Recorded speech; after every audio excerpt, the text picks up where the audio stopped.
Jets Overtime, presented by Nissan. Eric Allen and Eric Coleman inside the BetMGM studios. The Jets fall to 2-6 on the year with a 45-30 loss to the Indianapolis Colts in Indy.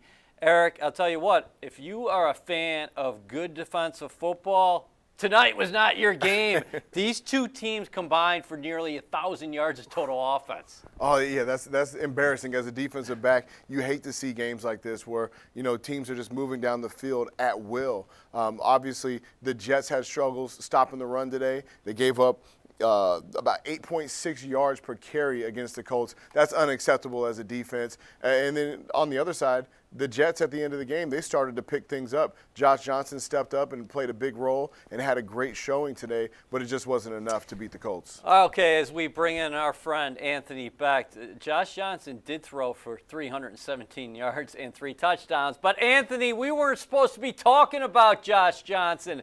Mike White came in there hot out of the gate, again making his second professional start. But unfortunately, the injury bug hits the Jets at quarterback again. Yeah, I mean, you can't make this up, right? It's just unbelievable that you don't have the availability of Mike White in the rest of that football game after that drive, that touchdown drive. I mean, that was a great drive. They took the team down the field. Really looked impressive to me. The touchdown throw, Moore looked good. I mean, they were kind of cooking, but 4 straight touchdowns on 4 straight possessions for the Colts offense really did in this Jets team early. We'll get into the rushing and all that stuff and why it happened, but wasn't expecting that kind of performance defensively, in particular up front and in the box, because that's basically where the best players are for this football team. So, got to give credit to the Colts. They have a good offensive line, and they clearly did the job tonight versus the Jets defense. They certainly did. They totaled more than 500 yards of offense, and Eric was talking about it. 260 yards rushing. But let's go back to White for a second. How much does that change a rhythm of a ball game? Because when Mike White goes out, it's 7-7. And Anthony just articulated it right there. The Colts had 4 possessions in the first half, and they scored on each of them. It took a little while for the Jets offense to get going once they had a change in quarterbacks. Yeah, it took the wind out of the Jets' sails. When Mike White went out with the injury, I thought he did a great job at the beginning of the game running the show. He drove down, scored a touchdown, showed a lot of promise offensively, and what that does is that gives the defense a break. That you elongate those drives, you stay on the field longer, and when Josh Johnson came back in the game, you're right. It took a long time for him to get his bearings, get that offense moving, and to get right back. Mike White has been taking all the reps this week. Josh Johnson obviously just got elevated, and it showed at the beginning of that game. Elijah Moore had a pair of touchdowns for the Jets today. Actually, 2 weeks ago against the New England Patriots, he got his first professional touchdown, of course, that came on the ground. But tonight, targeted 8 times, 7 receptions for 84 yards. All right, it's time for some film. The Jets totaled 486 yards of offense tonight. Josh Johnson threw for 317 yards and 3 touchdowns. And Elijah Moore, the dynamic rookie from Mississippi, was targeted 8 times. He had 7 catches for 84 yards in his first 2 receiving touchdowns in the National Football League. He caught one from Mike White, and then he catches one from Johnson here in the third. Yeah, Elijah Moore is really starting to come into his own, get comfortable running routes, finding those holes in the zones. And here we are. We have 11 personnel. They motion Jamison Crowder across the formation, run a bootleg, and find Elijah Moore on the over route across the defense. Great job, great play call down in the red zone. So your indicator that it's zone coverage is the motion. Nobody's going with Jamison Crowder, correct? Absolutely. The motion's across. Nobody runs with them. You see the skies, they drop back into their zone coverage. This is a perfect call. Elijah Moore starts in a nasty split. He's inside the numbers, giving them easy access across the formation. He finds the hole in the zone, gets over top of the linebacker, and now it's just a matter of Josh Johnson finding him and him catching it, getting it into the end zone. How much do you like Moore's versatility? Because his first professional touchdown was on a run, and that came a couple of weeks ago against New England. And you can use him down the field, but the Jets are starting to use him underneath as well. Yeah, I love his versatility. He's tough. He's physical. He does a great job running routes. And once he gets the ball in his hands, he's tough to bring down. So just an overall great football player, very talented, and I'm glad that he's starting to get integrated into this offense. Yeah, and this is going to do a lot for the rookie's confidence as we move ahead. All right, the final tonight again was Indianapolis Colts 45, the New York Jets 30. Hey, listen, after the Jets totaled more than 500 yards of offense against the Cincinnati Bengals, they come back a couple days later here in Indianapolis and total 486 yards in all. The biggest discrepancy here on Thursday Night Football were those rushing totals. The horseshoes, 260 yards in all. Of course, the green and white held to just 88. Unfortunately, the Jets dealing with a lot of injuries, not just at the quarterback position. For more on that, let's go to Indy right now and hear from Ethan Greenberg.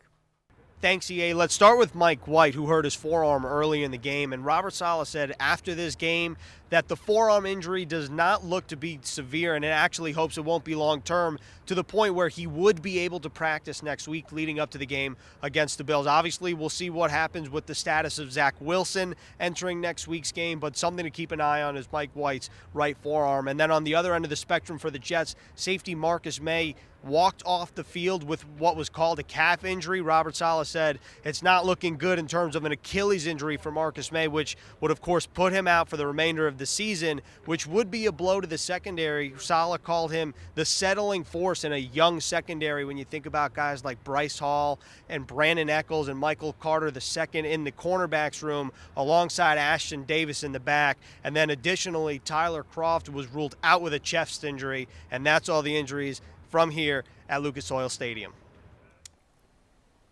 Thanks, Greens. That's the news coming out of Indy tonight, is not only just the injuries at the quarterback position. How devastating would it be for that defensive backfield if Marcus May's out the rest of the year with that Achilles injury? It would crush the secondary. Marcus May is a leader back there. He's the mouthpiece. He's the eyes, the veteran that calms all these young defensive backs. And to not have his presence out there would be detrimental to this defense. He's the star back there, and it would really be unfortunate, him and his franchise year to go out with that Achilles injury. Hopefully, everything ends up being okay and he can come back. But definitely prayers with him, and hopefully, it's not as bad as we think. Anthony, what do you make of where the Jets are at the quarterback position? Again, we talk about Murphy's Law every week, but Saleh sounded awfully confident that Mike White's going to be okay to practice next week and maybe he'll be available to play. You saw Zach Wilson throwing during pregame warm-ups. The Jets are at least hopeful that he's got a chance to practice next week. Joe Flacco was a game day inactive for a second consecutive time, and we saw Johnson play well. Yeah, I'm not quite sure if we're ever going to get to Joe Flacco. I think both of these guys showed that they can step up. The one thing that you probably would want that could help is a little guidance for a young quarterback when he's in there. But, it seems like Mike White got the offense down. He's very dialed in, and also to LaFleur going upstairs. I think it's drastically helped him get better vision of the game and field and be able to kind of see things as they unfold. We saw some trick plays, some things early, and you got to give credit to Josh Johnson as well, as far as, just his ability to go in there, a lot of no-huddle stuff, knowing the signals. It's very difficult to play quarterback. I know he's a veteran and he's doing his job and he's supposed to be prepared, but you got to think about the trickle-down effect of the fact that, okay, here's a guy that, it was prepared to go, led the team, and ultimately gave them an opportunity to get back in this game, even though, it was kind of way off. That if they score at the end there, who knows? You get an onside kick and you give yourself an opportunity. So they fought offensively, and he was only sacked twice. Think about it. The defense knows you're passing for basically the rest of the game, and the offensive line was able to protect that as well. So you got to give kudos to those guys for finishing strong. What is White shown you in parts of 3 games? He played one full game against Cincinnati where he was tremendous throughout, and then we saw him in relief against the Patriots. And then here early tonight, it was very unfortunate because he looked well on his way to another big day at the office. Well, I think Mike White has shown that he has great command of this offense. He has an understanding of what Coach LaFleur would like him to do. He knows his personnel well, and he understands how defenses are attacking them. So, obviously, it's a great thing to have a backup quarterback who has a nice understanding of the game plan, can deliver the ball. He has the accuracy, the arm talent, everything that you would ask for out of a quarterback. Mike White has shown you that he can do. So hopefully he gets back healthy, can get back in the fold and running this offense moving forward. Anthony, you mentioned it before. What's your level of concern with this defense? Because this has happened a lot of late, where they've come out and taken a lot of shots early in ball games. You go back to London against Atlanta, they scored on 3 consecutive possessions. Against New England, the Patriots score on 9 of 10 possessions. This game was 42-10 with a lot of time left in the third quarter. Yeah, this was just one of those games where the Colts have a very good offensive line, and it showed up. I mean, these guys were double teaming players back into the linebackers. That's never a good thing. Eric will talk about that. I mean, you're trying to have your freedom back there. The goal is to at least hold the point. And of course, one-on-one blocks were not won. So there's a lot of push. A lot of these holes that I saw these running backs go through, to be quite honest with you, I could have gotten through some of them holes. So that's not what you want. That's not the game plan going in. These guys have shown that they can play good against the run and played strong and tough. But, sometimes you just line up against an offensive line that's just really good across the board. And you get a little taste of kind of what that's like when those guys are on. And I think they made it a point. You look at the Colts last week, they put the ball in the quarterback's hands quite a bit. They had some fumbles, some bad throws, some bad things happen. Their run game is something I thought they'd lean on tonight. And clearly that was the message sent, early on to the Jets defense. Yeah. What was your level of surprise? You knew the Colts were going to try to establish the run, but these numbers are just staggering. The 260 yards on the ground. You're talking about Jonathan Taylor. We knew the Jets had to at least try to contain him. He had 19 carries, 172 yards. That's 9.1 yards a pop. Of course, he had the 78-yard touchdown.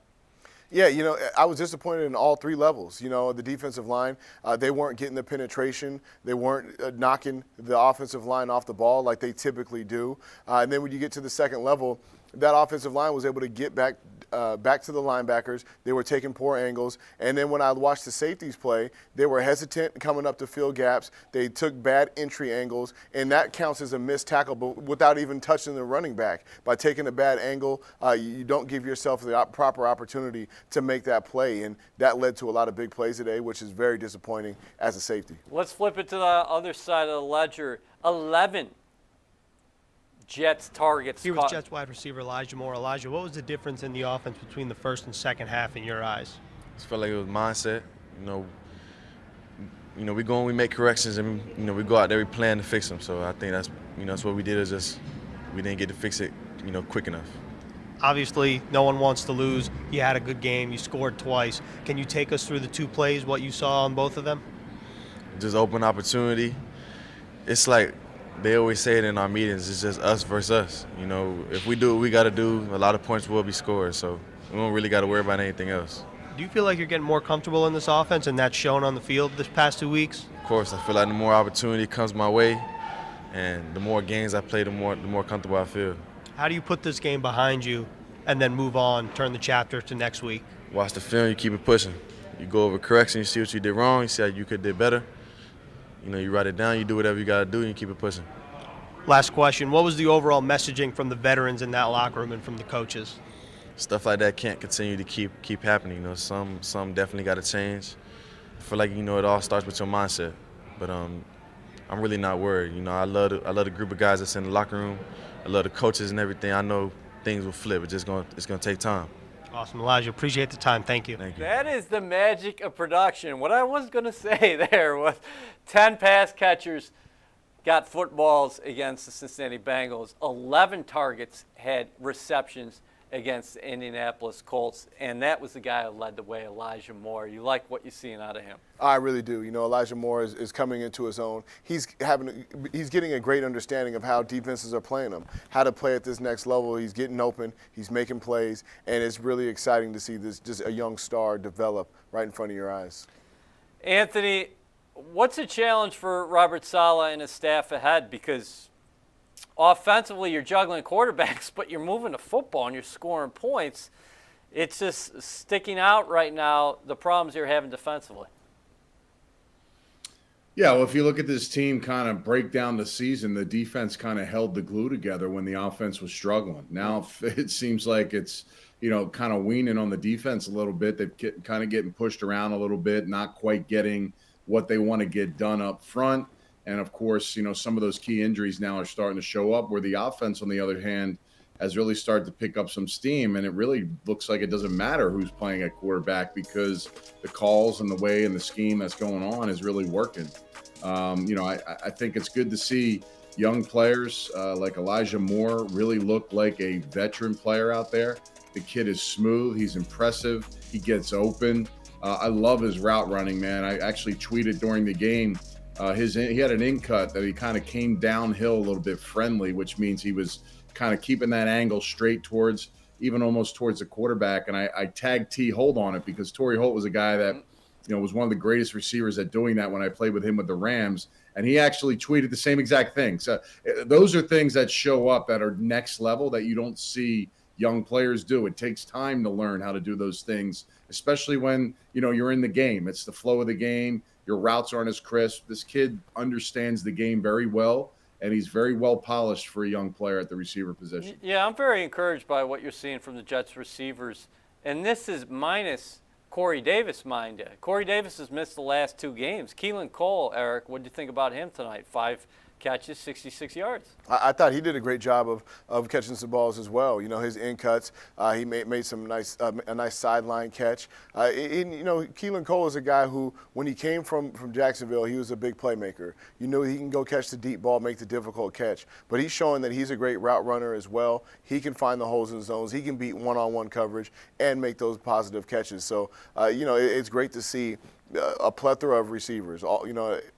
You have Elijah Moore. You got Corey Davis when he's healthy. Jamison Crowder obviously is Mr. Dependable. And then Keelan Cole, who can step in, along with Denzel Mims, played some big minutes today. So I think they have a nice group at the wide receiver position, and they're all getting it done. You alluded to it before, AB. What's the biggest difference you're seeing from Mike LaFleur here? I think when everybody thinks that he should be running the ball, it's not really necessarily the angle he wants to go. I think it's really predicated on what he sees defensively that the weakness or the holes are, and it looks like he's attacking it. It was, throwing 5 or 6 passes in a row last week. Today it was the same thing. They came out with some good things. They had some wrinkles up early, and receivers are open. So when receivers are open in space early in a football game, clearly you have a really good plan set up, because you know exactly what they're going to do. So I got to give kudos to him, because, listen, it was looking pretty, stale the first part of the season. I think a lot of us were wondering why it wasn't clicking as much. And for whatever reason, now it's going, whether it's the guys understanding what they want or understand the plan better, or something he's tweaked to make sure that things, this team gets started a little faster. And, of course, going up in the booth, I think, it's definitely helped him. I mean, it's a different visual when you're up there. You can actually call play, watch the play happen, and then in his mind, he has the other plays that are maybe built off a similar formation or built off of similar guys, and he can actually, I got to come back to this because I just saw that, and he can jot a note down, whereas sometimes you wait till after the series to get that, or maybe you didn't get that information directly from the coach upstairs, because you have that understanding of the plays you want to call. And now he doesn't have to wait till the next series to potentially tag that all together. So, I think he likes it up there. I think he'll be up there, and, we'll wait and see how he, kind of talks about that, when he gets interviewed about it. But I think it's a good move, and it's clearly given the offense a little bit of juice early on these last 2 games. He's totally opened up the bag, hasn't he? And that goes hand in hand with having more plays. But what kind of stress does that put on the defense when you start doing some of these things? You got some end arounds, you got receivers throwing the football. He's doing everything out there. Yeah, it makes it tough as a defense because now you have to honor everything. You have to honor the fake handoff on the jet motion. You have to worry about the counters and the throwbacks and all these things, and you have to game plan for them all. So I think it's great that he's opening up the playbook, letting these players play, putting them in the best position to make plays, and it's showing. That it's working. These guys they're all out there making plays. It's fun. It's dynamic. This is what we thought we were signing up when we signed Mike LaFleur. Just doing a great job now that he's in the booth. Anthony, do you think the rookie quarterback here, Zach Wilson, can benefit from what's happened the last couple of weeks? Because this offense continues to move no matter who's playing signal caller. Yeah, absolutely. Zach obviously coming in as a rookie quarterback. Sometimes your eyes are, they trick you a little bit. The game's a lot faster, regardless of who you are. We've seen it from every rookie and one-year guy in the NFL across the board that's playing in a game. It's very hard, but when you start seeing and understanding the plan and see how guys are open and understand that, okay, I don't have to put it here or put it deep or do these different things when within the actual plan or scheme of the play or the progression, there's an answer for me. I think that's what we've seen from Mike White and Josh Johnson. They understand the answers to the plays if the big part of the progression is not there, whether it be Ty Johnson, whether it be Michael Carter, whether it be checking it down to Moore. Those are the kind of things I think that where even early in the game, I remember a play with Mike White. He was kind of getting squeezed in the pocket, and all of a sudden he just found Crowder and put a bullet on him, and it was perfectly thrown. He takes a hit, but he understood where that check down piece was. And I think just having that plan allows you to be more successful. It raises your completion percentage and allows the offense to kind of move forward instead of being 2nd and 10 or losing yards. You get something to build off of. And again, like you said, it opens up the play card. Okay, now you can get in 2nd and 5 to 7 plays, 2nd and 3, 3rd and 5, 3rd and 3rd to 5. All those plays are there. You don't have a lot of plays when you get over 8, 9, 10 yards because that's not playing ahead of the change. There's a limited amount. So those play cards that you see with all those plays, they're made for staying on schedule. So that's what they wanted. That's what they've done. Eric, the Jets continue to ride the roller coaster of a young team, don't they? You had the highest of highs a couple days ago at MetLife Stadium taking down the Bengals. And then for a while there, it looked like the lowest of lows tonight in America's heartland against the Colts. But they showed fight down the stretch. You don't get any medals for moral victories in the National Football League. But Robert Saleh knew what he was getting his hands on with this young team. Yeah, that's what you're going to have when you have a young team. You're going to get the highs and the lows. But I was proud of the team for continuing the fight. They were completely out of this game. They fought back. They scored some points, put some drives together, got some stops on the defensive side of things. And next thing you know, they were a couple touchdowns away from tying the game. And, they kept Indianapolis' starters on the field. They were continuing to try to keep drives going, but the Jets were stopping them. They played with pride. They played with passion. They fought back. And, again, it's not a moral victory, but it does show you that this team has something to offer, and they're not just going to get blown out of the stadium. Yeah, you know what? The Jets today actually converted 8 of 14 times on 3rd down. Conversely, the Colts 5 of 10 on 3rd down. The takeaways weren't there for the Jets defensively. And you saw that was a big early takeaway, wasn't it, Anthony, when Darius Leonard, the maniac, punched that ball out of Ty Johnson. And then a couple plays later, the Colts are back into the end zone. That was one of those games where the Jets were having a lot of difficulty getting off the field. No stops in that first half. And then all of a sudden, the takeaway, that's where complimentary football shines through. Yeah, I mean, listen, I know E has to really just take pride in watching how that play went down. I mean, one-on-one coming in the hole, and prior to him wrapping up Ty Johnson, he has a full punch clean on the ball and pops it out and then wraps him up to tackle him. I mean, not a lot of dudes can do that. I mean, you're talking about counting on one hand how many guys can actually go through that process in that fast of a time, think about those things. Usually you see a guy punch and they forget the wrap, and all of a sudden the guy spins out and he makes a play and you miss the tackle. he was able to do it all on that play, and that was a key matchup in the game. I think our backs are really good, and Darius Leonard was going to be a factor, and that was big. I mean, you fumble, it puts points on the board for the other team, it puts you in a bad spot. So, but clearly that was a heck of a play by him, and it does change the momentum to the other team, obviously, because of the fact that they can get the ball back with a short field. Is this 10-day span in between this game and the Bills going to help this group as they're dealing with the injuries right now? They got to figure out what they're going to do in the defensive backfield without Marcus May. We're going to have to see what's happening at the quarterback position, who's actually healthy. And the Bills are one of the better teams in the AFC who are coming to town next week. Yeah, the 10 days gives you an extra couple of days to get your body rested, to get back on the field, to evaluate what you've done. It gives you a couple of days to scout the Buffalo Bills, who they'll be playing, who they're very familiar with. I think it's for a young team, is definitely going to help them get healthy and back in it. But ultimately, I think they're going to look back at this film and see that there were a couple of opportunities. Anthony, you talked about the Darius Leonard, the punch out. On the defensive side, Bryce Hall had an opportunity down the field to get an interception. And Carson Wentz doesn't throw many interceptions, but when they're in the air, when he gives you that opportunity, you got to take advantage. So hopefully they'll start making those pass defenses into turnovers to interceptions and get the ball back to the offense and be winning these games sometime soon. Anthony, is this all matchup driven, or do you make something of the struggles the Jets are having on the road as compared to the way they fared at home so far this season? Well, yeah, I mean, listen, there's a lot of factors that come into play when you're on the road. One is noise, for an offensive line, obviously you're a half a click, a little slower getting off the ball.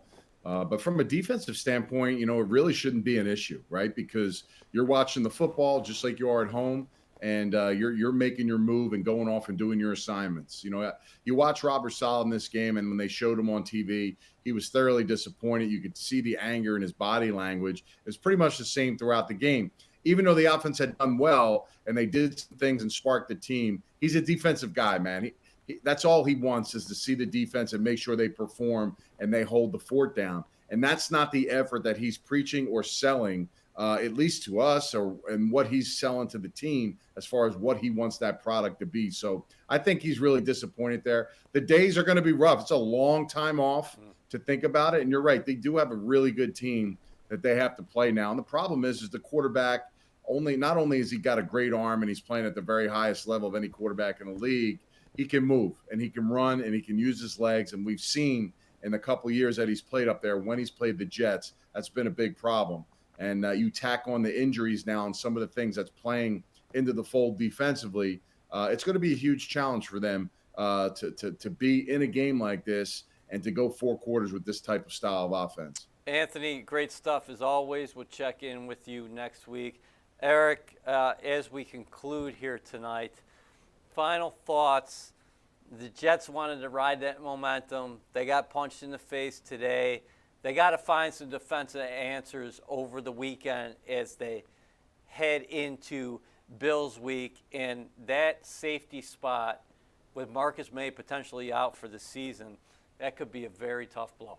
Yeah, it could be a tough blow, but, ultimately you're going to get punched in the mouth. It's how you react. Are you going to get up? Are you going to continue to get better from this situation? And I think that this team has that heart where they're going to continue to fight. They're going to continue to get better and ultimately start to gain traction, start to win some of these games as you get towards the end of the season and become a better group. But I think the pedigree of this team is great. I love the coaching staff. I think that this is just going to be one of those lumps, one of those lessons that they have to learn that's going to help them be better. Yeah, and we'll have to find out who is it going to be for the Jets under center next week. Will it be Mike White making his 3rd consecutive start? Is it going to be Zach Wilson, who could be back on the practice field next week? Josh Johnson threw for 317 yards and a career-high 3 touchdowns today. Joe Flacco also on this roster as well. Quarterback position, big question mark, but the Jets have 10 days here to lick their wounds after a loss to the Indianapolis Colts in prime time. For Ethan Greenberg, Anthony Becht, E. Coleman, as always, we're signing off.